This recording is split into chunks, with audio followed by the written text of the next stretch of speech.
No, my child can't go to no sleepovers. No, we're not hosting any sleepovers. No, he's not going anywhere where there's a pool around if I'm not right there supervising. Many people maybe think that millennials are overprotective of their kids, not letting them go to the park or play outside, go into the neighborhood, things like that, not letting them eat sweets, all of those things as well too. What about sleepovers? So I'm curious on what you think. Are some of these justified? Let me know in the comments below. Things I won't allow my 8-year-old daughter to do. Number one, she is not allowed to have social media. So all the videos that we make, she does not see. She does not see the comments. To me, she is just a little bit too young to actually have social media. So I decided she's not old enough to have social media. Number two, crop tops. You're too young. No crop tops. I don't like crop tops on little girls. Therefore, we're going to address her age, okay? And no real short shorts. No, ma'am. Number three is I don't really like sleepovers. Not even when it comes to family. It's because I feel like even if you feel like you know families and stuff like that, it's always like a dark secret and heard too many stories, and I'm not a fan of it. I'd rather just you stay at home, okay? We can go over to the party, but no sleepovers. Number 4, no fake acrylics, okay? You're too young. When I was growing up, I couldn't even have nails until I was 12 years old, and even then I had to have French tips. So no colors, no nothing like that. I still don't know when I'm gonna let her have acrylics, but she is too young. What else? Before you leave the house, you have to clean your room. I hate a dirty room. I hate it. I hate my house being dirty. I hate you leaving toys all over the place. So therefore, before we leave or you leave, you have to clean up the room or you have to clean up your mess. Number 5 is bedtime. Bedtime is at either 8:30 or 9, just depending on how the type of mood I'm in. But typically it is at 8:30, and then your tablets and your phones do have to go in my room. And then in the morning time, before you can get them back, you'd have to make sure the bathroom and your room is clean. Number 6, I don't do a lot of sweets. Even though it may seem like I do a lot of sweets, I really don't do a lot of sweets, and we don't really try to keep them in the house. And number 7, iced coffee. Oh my goodness, so many kids are going around drinking iced coffee. I allow my kids to have an iced coffee every now and then, but it is with decaf. I don't do the caffeine, I do decaf. Things that my girls aren't allowed to do, safety edition. Number 1, they are not allowed to go to the bathroom by themselves. They either have to go with another sister or with me. No solo trips. They're not allowed to walk around our neighborhood by themselves. My kids are not allowed to play at the park without an adult present. I don't care if they're 4 years old. I don't care if they're 13 years old. One of my biggest things is my kids just are not allowed to be alone in public spaces. So say we're like at a basketball game and my daughter left something out in the car. She's not allowed to go out to the car by herself to grab it.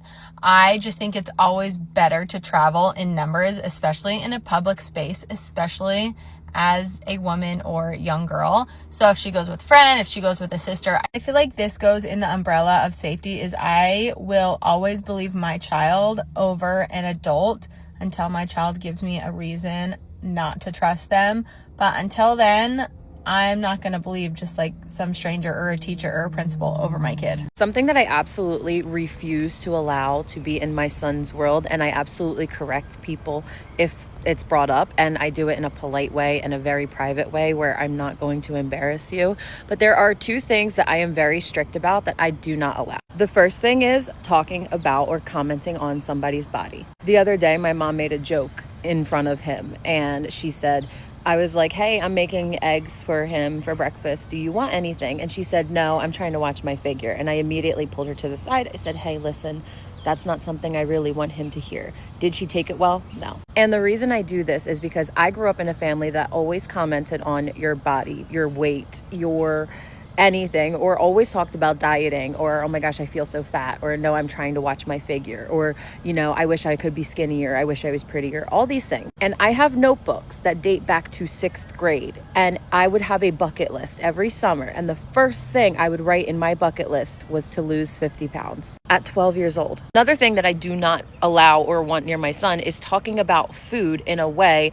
that pressures him to try something new, or the calories, the serving sizes, because this is literally nurturing an ED for the future. He's 5 years old. He doesn't need to know the serving sizes. He doesn't need to have interest in the calories. He just needs to look at the food that he's being fed and nourish his body. And something I also am so proactive with is you eat until your body feels full. I don't make him finish his plate.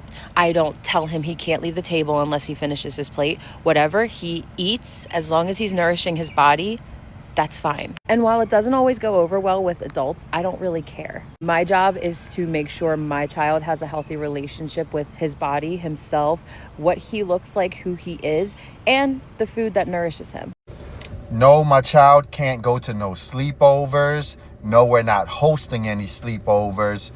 No, he's not going anywhere where there's a pool around if I'm not right there supervising. No, they're not going in, playing in anybody's room where the doors closed. None of that. And more importantly, and a lot of y'all forget this one, if there's people that are watching after your child, or they're supposed to be, no matter how close they are, family, whatever, if you feel some kind of animosity, envy, jealousy from them towards you, never let them watch a child. Things I do as a strict, respectful parent that I think would send some people spiraling. Let me know which of these you agree with or are surprised by. So for reference, I have 4 kids who are 7, 5, 3, and 1. This is mainly about my older 3. Number 1, we have a strict bedtime. 7 o'clock. Normally we never go later than that. All the kids are in bed by then. They don't have to go to sleep, but they have to be in their room. We've always done this since they were little. Of course, they can come out to go potty, or if they get scared, or if they have a question or whatever. But for the most part, they hang out in their rooms, they listen to their Yoda, they read some books, and then they go to bed. They also don't get up until 7 in the morning when their clocks turn green. We've just always been very strict about that. Number 2, if I'm making dinner and they're hungry and crying about snacks, the only option is vegetables. That's the only option. Sometimes they're very upset about this, but I will offer cucumbers, tomatoes, peppers, cauliflower, whatever. That's the only option. You can either eat it or you can wait until dinner. Number 3, my kids put away all their own laundry. Obviously not the 1-year-old, but even my 3-year-old, he puts away all his own laundry, and most of the time they help me do the laundry too. The only thing is our laundry is in the basement, so I'm the one who's like carrying it up and down the stairs, but they fold it, they put the hangers on, they put it away in their drawers. I don't do that thing. That is a chore that they are big enough to contribute to in our house. Number 4, we don't do screen time at all in the morning. Never. The only screen time we do, unless there is like an extenuating circumstance and somebody is sick and laying on the couch all day, is around the evening time, like 4 to 4:30. That's it. Kids know this, so they don't even ask for it in the morning. We listen to music, we'll play games, they can listen to their Yoda stories, but that is it. Things that we do and do not allow our kids to do, how many do we have in common? The first one is we let our girls get acrylic nails anytime they want, as long as they're spending their own chore money. The second one is we allow our girls to dye their hair. It's just hair and it grows back. The third one is we do skip school. Life is tough for me, so I can only imagine what it's like for my kids. I will keep them out of school sometimes. We will go out to eat, get our nails done, get our hair done. We all need a break. Number 4, we do have sleepovers, but they're here. We have the biggest sleepovers with the most kids. Number 5, we don't care about perfect grades. As long as they're trying, that's what matters. We want A's and B's, but if it's a C and you did your best, we get it. Number 6, you know right from wrong, and every action has a reaction. So think before you do and know that there are consequences. Number 7, we don't let our kids cuss. The Bible says there's power in the tongue. Number 8, I still take my kids' cell phones. They go in a box every night, no questions asked. Number 9, we pray together, we stay together, which means every night during supper time, we gather around to say the blessing. And number 10, church ain't optional. As for me and my house, we will serve the Lord. There was definitely a time, even when we were younger, where we would just traverse around the neighborhood and people wouldn't know where we were. We'd come back whenever we needed to. We'd be eating whatever we want, all of those things as well. Going to anybody's houses, sleepovers, all of these things. And it's hard to know as parents as to whether we should be doing that as well. Some people seem to think that maybe we're being a little bit too tough on these kids and we're not actually giving them a childhood that is worth having. So I'm curious on your thoughts. Let me know in the comments below. Like and subscribe, and I'll see you in the next video.